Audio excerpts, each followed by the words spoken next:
Je suis Anne Pioz, psychothérapeute et coach. La pleine conscience du pouvoir est un podcast qui s'adresse aux femmes qui veulent reprendre le pouvoir sur leur relation avec la nourriture, sortir des injonctions de la culture des régimes et ne plus se sentir seule avec tout ça.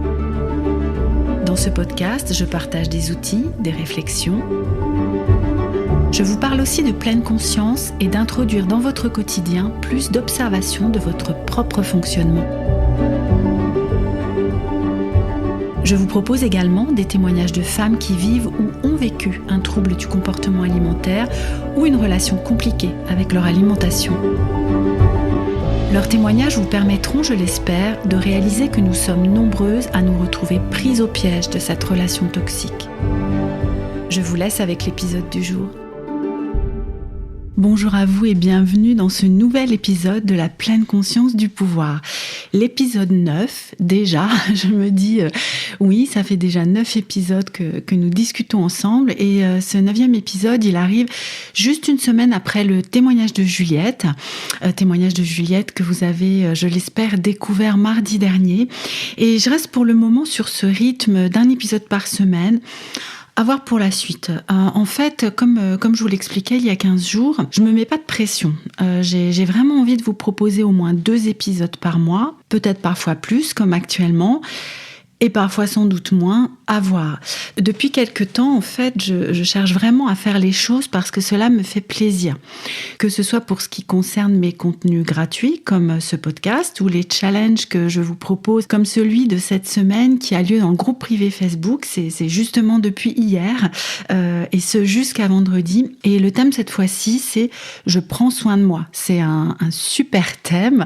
Moi, je suis très très heureuse de vous le proposer. Donc, c'est un challenge totalement gratuit. Il est encore temps que vous nous rejoigniez. Il y a le lien dans la description de cet épisode ou sur mon blog pour rejoindre le groupe privé Facebook. Donc des challenges comme celui-ci, j'en proposerai peut-être encore. J'en propose moins souvent que fin 2020, début 2021 où j'en proposais un par mois. C'est plus devenu tout à fait juste pour moi de faire à ce rythme-là, d'autant plus que maintenant il y a le podcast, mais j'en propose encore de temps en temps. Et dans ce groupe, vraiment, je vous propose aussi de vous soutenir entre vous dans les problématiques liées à votre relation avec l'alimentation. Et puis voilà, de temps en temps, un challenge comme celui de cette semaine. Je vous laisse le découvrir et nous rejoindre, sachant que même si le challenge est déjà commencé et même si vous n'avez pas suivi les challenges précédents, vous pouvez les retrouver dans le fil de discussion du groupe Facebook. Rien n'est archivé, ou tout est archivé, rien n'est enlevé du groupe. Donc vous retrouverez les lives. J'avais fait des lives qui ont été enregistrés avec des pratiques de pleine conscience d'ailleurs. Donc vous retrouvez tout ça au sein du groupe privé Facebook. Donc voilà, n'hésitez pas, c'est totalement gratuit. Donc oui, comme je vous disais, j'ai vraiment envie depuis quelque temps de faire les choses qui me mettent en joie. J'ai fait ainsi du tri dans mes activités, donc que ce soit pour les activités que je vous propose à titre gratuit, mais aussi pour mes contenus payants comme l'accompagnement Indépendance Cannelle ou le pack d'audio de pleine conscience que je vous prépare pour très bientôt. Si vous me suivez sur Instagram, j'en ai parlé déjà il y a quelques temps. Ça avance, il va sortir là au cours de ce mois de mai.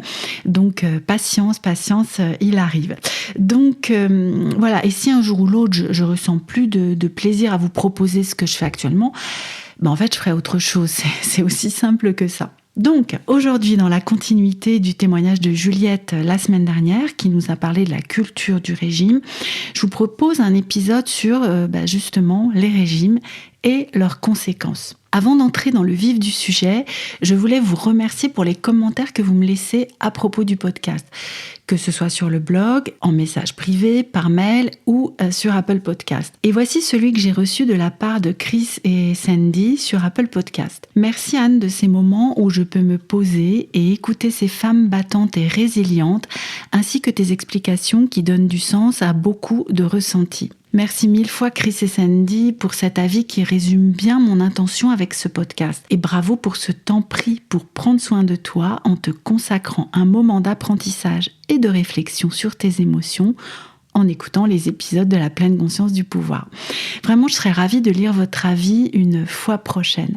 J'en viens à présent au sujet du jour. Si vous me suivez depuis quelque temps sur Instagram ou sur Facebook, vous avez dû remarquer que je vous répète sans cesse que les régimes sont dangereux. Et sous ce terme, vous pouvez inclure les rééquilibrages alimentaires, les diètes, détox, produits qui font maigrir. Avouez que vous y avez déjà cru. Je peux moi aussi lever la main, en fait. Mais aussi l'alimentation healthy, les évictions en tout genre, sauf si vous avez des réelles allergies. Le jeûne pour perdre du poids, le chrono ou la chrono, je sais pas trop quoi, les poudres magiques, les thés détox, etc., etc., etc. Le printemps les voit fleurir. Pourquoi, à mon avis, sont-ils tous dangereux ? Parce qu'en fait, tous sans exception vous font plonger, tout comme je l'ai vécu moi-même, dans la restriction cognitive, au mieux, et au pire, dans les troubles du comportement alimentaire. D'ailleurs, en vous entendant me raconter vos parcours avec l'alimentation au fil des épisodes de ce podcast, ou lorsque vous prenez contact pour un accompagnement, j'ai l'impression en fait que la frontière entre la restriction cognitive et les troubles du comportement alimentaire ou TCA est assez ténue. Mais bon, moi je suis pas médecin, il ne m'appartient pas de poser un diagnostic de troubles du comportement alimentaire. Mais il me semble pourtant pas complètement déconnant de penser qu'il s'agit plutôt d'un spectre. Vous savez, tout comme on le constate aujourd'hui avec l'autisme et le spectre, on parle de spectre du trouble autistique. Moi, je verrais bien, avec des degrés plus ou moins intenses, un spectre des troubles du comportement alimentaire. Tout en sachant que les souffrances qui accompagnent ces difficultés n'ont pas à être hiérarchisées. D'ailleurs, c'est pas parce que vous n'avez pas reçu un diagnostic de TCA que vous ne souffrez pas, chaque jour, des conséquences de votre relation toxique avec la nourriture. La différence que je vois, c'est que vous n'êtes pas en danger de mort physique. J'en dirai pas autant de votre santé psychique et de l'enfer que vous pouvez vivre. Qu'est-ce que vous en pensez ? Je veux bien que vous réagissiez par rapport à ça et avoir votre avis. Donc la restriction cognitive, c'est quoi ? Alors, je vous en ai un tout petit peu parlé dans l'épisode d'il y a 15 jours sur le thème du bon moment. Mais voici ce qui va pouvoir nous éclairer un peu plus, y compris sur la réflexion que je viens de faire avec vous à propos du spectre des TCA.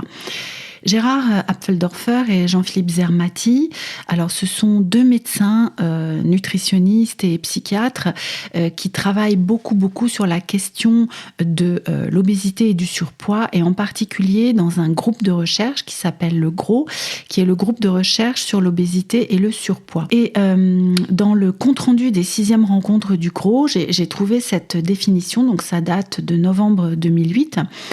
Donc ils écrivent « Nous définissons la restriction cognitive comme l'ensemble des comportements alimentaires, des croyances, des interprétations et des cognitions concernant la nourriture et la façon de se nourrir, découlant d'une intention de maîtriser son poids par le contrôle mental du comportement alimentaire. Nous décrivons 4 stades de restriction cognitive, légère, modérée, sévère, décompensée, qui correspondent cliniquement à des troubles du comportement alimentaire de plus en plus graves.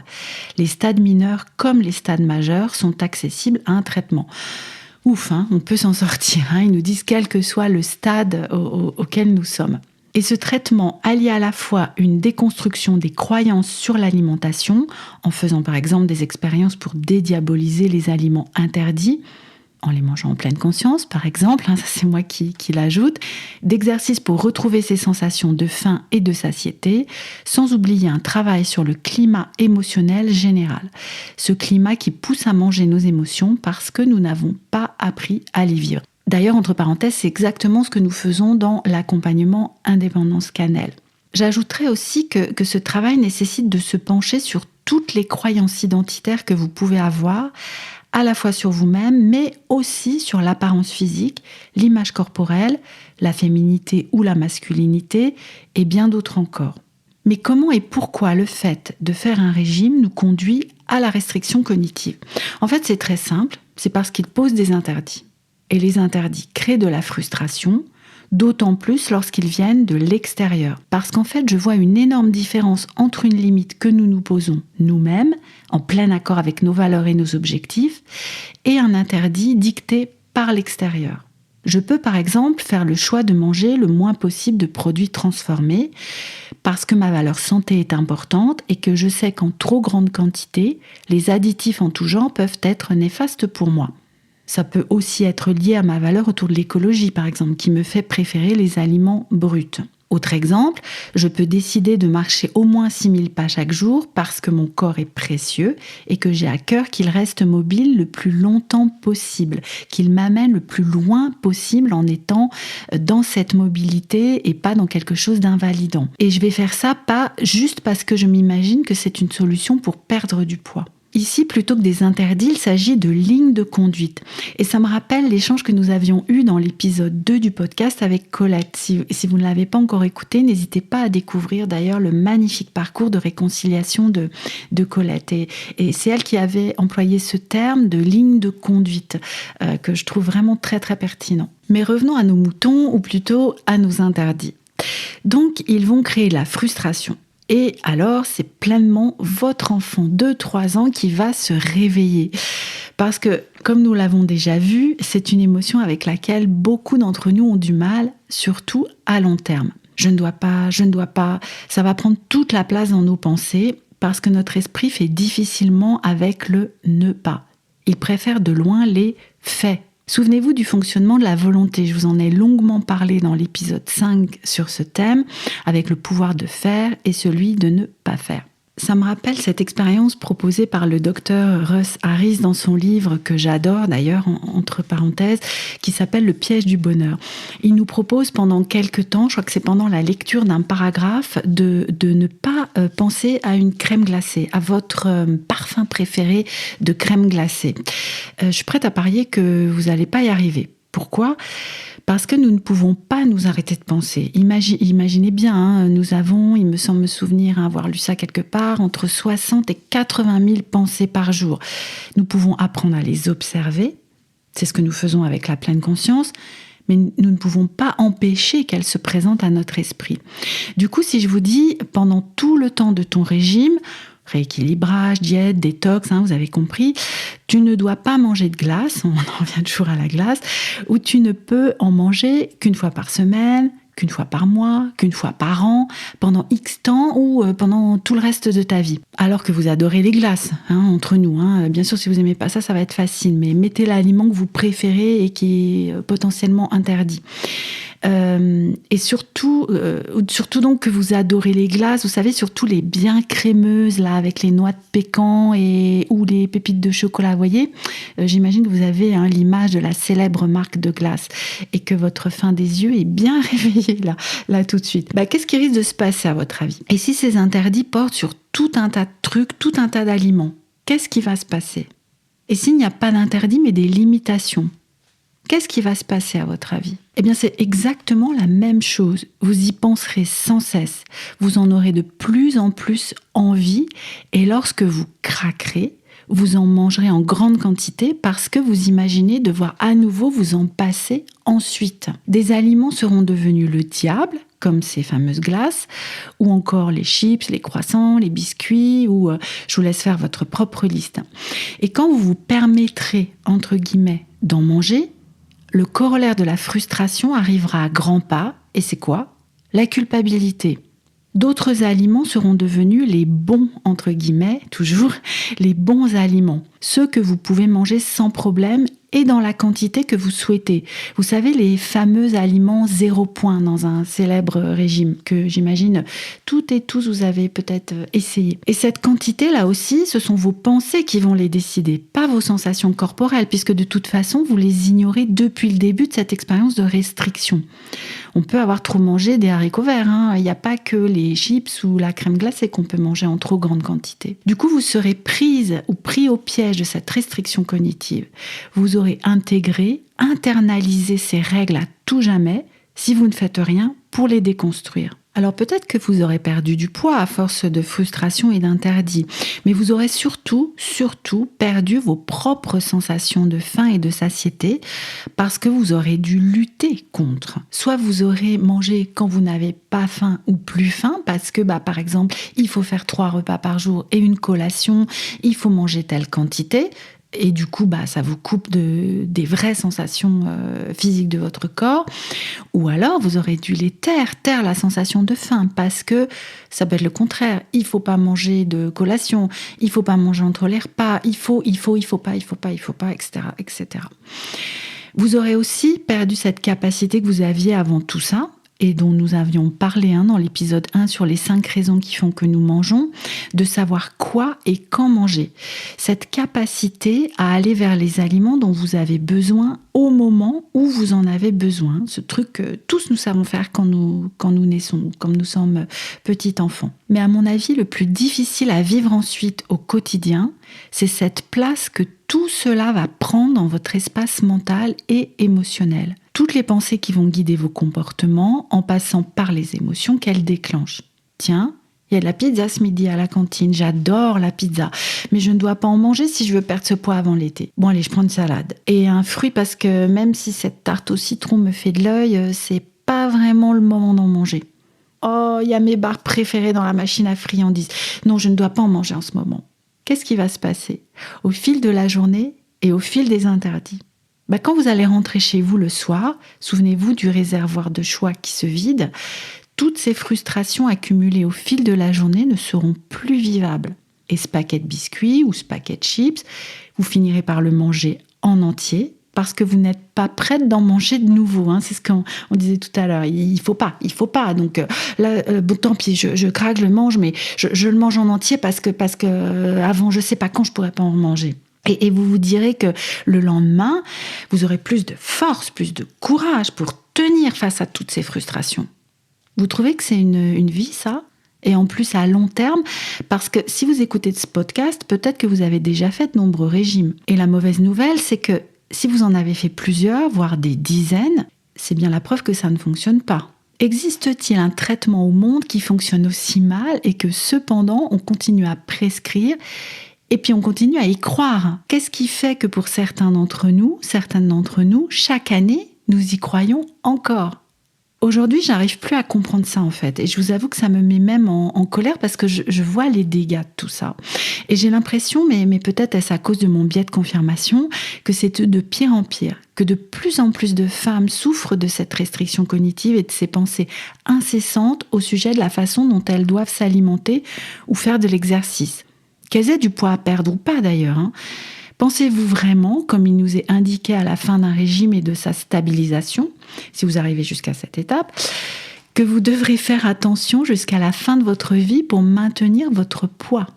Est-ce que vous avez vraiment envie de vivre comme ça, en occupant votre espace mental par des « je dois », « je ne dois pas », plutôt que par des pensées qui vont vous rendre plus heureuse en vous rapprochant de ce qui est vraiment important pour vous ?